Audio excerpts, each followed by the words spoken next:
Depending on that these enzymes act.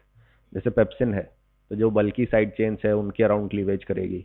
Trypsin है that will cleave around lysine and arginine. Chymotrypsin will cleave around aromatic amino acids and elastase will cleave around aliphatic amino acids. तो इस तरह से ये proteins में cleavage sites को identify करती है and it breaks down the larger protein into smaller peptides. Smaller peptides में टूटने के बाद कार्बोक्सी एंड से अगर प्रोटीन का डाइजेशन एक एक करके अमाइनो एसिड तोड़ने चालू होते हैं तो that is done by carboxypeptidase. If it starts from the amino terminal और end terminal then aminopeptidase comes into action. और ट्राइपेप्टाइड्स और डाइपेप्टाइड्स को फाइनली जो सिर्फ 3 या 2 पेप्टाइड बॉन्ड्स हैं उनको डाइजेस्ट करने के लिए हमारे पास ट्राइपेप्टिडेज एंड डाइपेप्टिडेज एंजाइम्स होती है। ओके, उसके बाद इनका एब्जॉर्प्शन भी हम देखते हैं। मोस्टली सेकेंडरी एक्टिव ट्रांसपोर्ट से अमाइनो एसिड्स जो है वो सेल्स के अंदर एंटर होती है and they enter the blood stream. Some enter directly after hydrolysis and some also enter via paracellular root.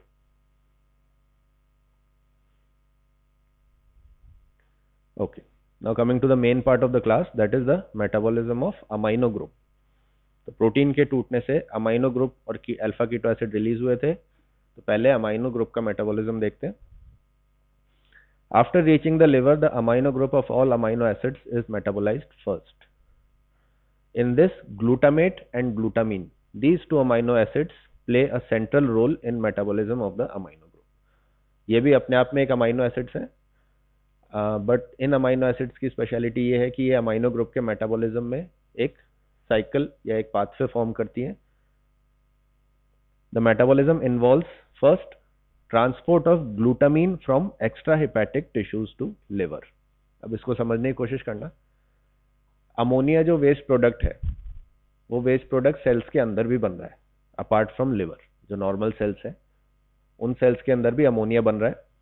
तो अमोनिया इटसेल्फ, अगर बॉडी अमोनिया को ट्रांसपोर्ट करना चाहे ब्लड में, तो ammonia is a very toxic compound. ठीक है, अमोनिया अगर ब्लड में ज्यादा हो जाता है तो उससे एन्सेफेलोपैथी हो सकती है, ब्रेन डैमेज हो सकता है। That is why ammonia is not directly secreted into the blood. Ammonia is first converted into glutamine, या ग्लूटामेट में अगर हम अमाइनो ग्रुप जोड़ देंगे तो इट विल बिकम ग्लूटामीन।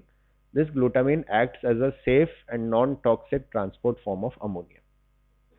तो सेल्स जो है वो अमोनिया को पहले ग्लूटामीन में कन्वर्ट करते हैं and then they release the glutamine into the blood. This glutamine will get transported to liver. वहां पे ये ग्लूटामीन जो है ये अगेन ग्लूटामेट में कन्वर्ट हो जाती है। This glutamate takes part in transamination reaction, और ट्रांसअमाइनेशन रिएक्शन होने के बाद होता है ऑक्सीडेटिव डीअमाइनेशन रिएक्शन इस ग्लूटामेट का, then it will release the amino group. ठीक है, we'll see all these 4 things one by one. तो अगर हम बात करें एक्स्ट्रा हेपेटिक टिश्यूज की, so in extra hepatic tissues ammonia is produced as the waste product. This ammonia will combine with glutamate. It is an energy dependent reaction by the enzyme glutamine synthase and it will get converted into glutamine. यहाँ पे अगर इस cell को ऐसी requirement लगती है कि इसको दोबारा से ये अमाइनो ग्रुप किसी अमाइनो एसिड को बनाने में चाहिए, तो ये वो भी कर सकता है।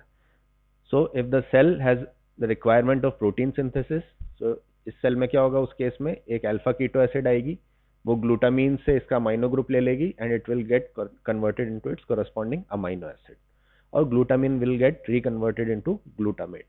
ये तब है जब सेल को रिक्वायरमेंट है कि उसको अमाइनो एसिड की जरूरत है। But if this ammonia is in excess और it is a waste product, then this will get converted into glutamine and this glutamine will be transported out into the blood and it will act as a non-toxic transportable form of ammonia. समझ में आया क्यों जरूरी है?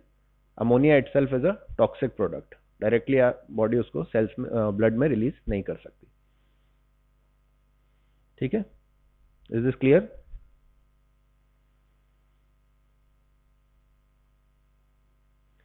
अब बात करते हैं लिवर की।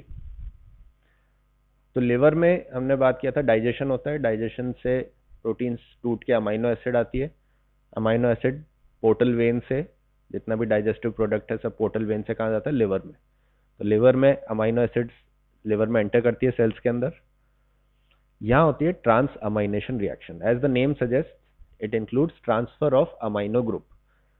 तो अल्फा कीटो ग्लूटारेट यहाँ पे अमाइनो ग्रुप एक्सेप्टर की तरह काम करता है because it is an alpha keto acid. तो ये जो भी अमाइनो एसिड आ रही है डाइजेशन से, उस अमाइनो एसिड का अमाइनो ग्रुप ले लेगा, and after taking the amino group it will get converted into it's corresponding amino acid which is glutamate. और जो अमाइनो एसिड आई थी, जब उसने अपना अमाइनो ग्रुप रिलीज कर दिया तो वो बन गई उसकी कोरेस्पॉन्डिंग अल्फा कीटो एसिड। ठीक है, I don't think this reaction is very difficult to understand. बस अमाइनो ग्रुप का ट्रांसफर हो रहा है, जो अमाइनो ग्रुप दे रहा है वो अपनी अल्फा कीटो एसिड में बन जाएगा, जो alpha keto acid amino group ले रही है वो अपनी अमाइनो एसिड में कन्वर्ट हो जाएगा। And this reaction is catalysed by the enzymes that are transaminase. कौन सी होती है ट्रांस अमाइनेज एंजाइम्स?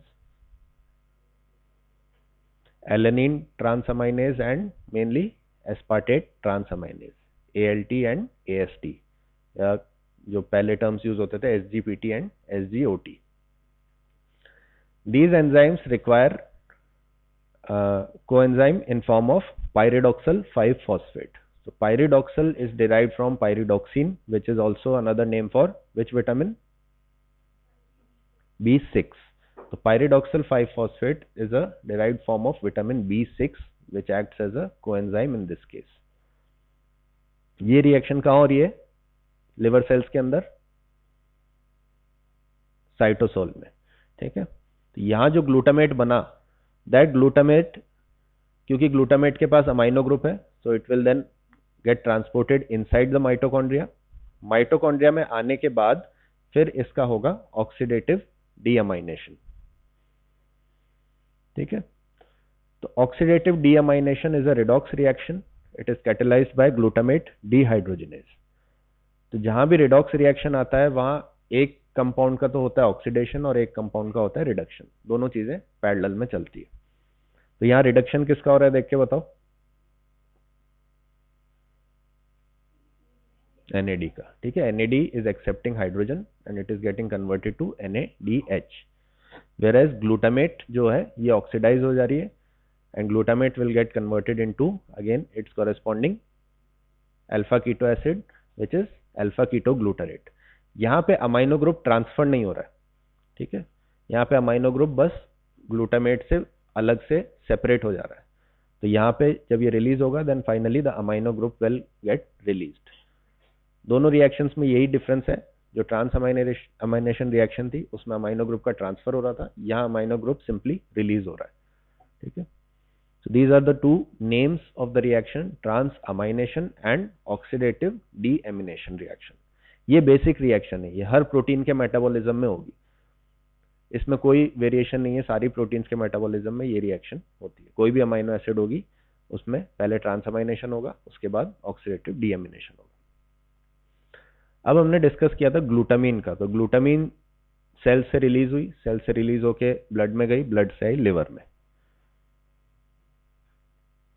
ठीक है, तो ये लिवर में आने के बाद glutamine will enter mitochondria. Now there is an enzyme glutaminase, वो भी सिमिलर काम करेगी, इसमें से अमाइनो ग्रुप को ब्रेक करने का काम। तो ग्लूटामीन में से अमाइनो ग्रुप निकल जाएगा, it will get converted to glutamate. It is very as simple as that. ठीक है, अब ये अमाइनो ग्रुप जो रिलीज हुआ है, अगेन सेल को अगर रिक्वायरमेंट है कि इसको अमाइनो एसिड सिंथेसाइज करनी है तो it will use this amino group for synthesizing amino acid. Otherwise, if the cell considers this amino acid to be a waste product, it will get eliminated in form of urea. So that you will be studying separately in urea cycle class. Now, small discussion about protein degradation. ठीक है, proteins का degradation कैसे होता है?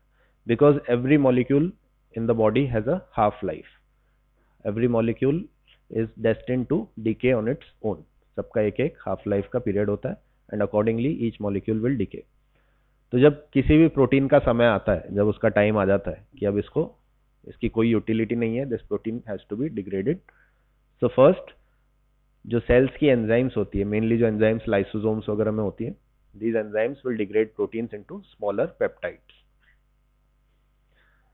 अब degraded peptides जो होती है उनके साथ एक मॉलिक्यूल अटैच होता है, that molecule is known as ubiquitin. Ubiquitin acts like a tag.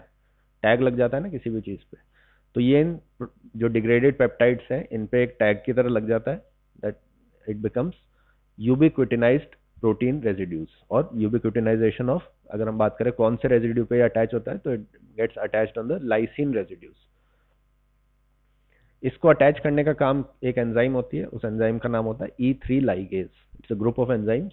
तो E3 लाइगेजेस, ये इन एंजाइम्स का काम होता है, ये प्रोटीन के स्ट्रक्चरल इंटेग्रिटी में जो भी डिस्ट्रप्शंस है उनको आइडेंटिफाई करती है. For example, loss of structural integrity, loss of prosthetic group, oxidation of cysteine and histidine, deamination of asparagine, glutamine.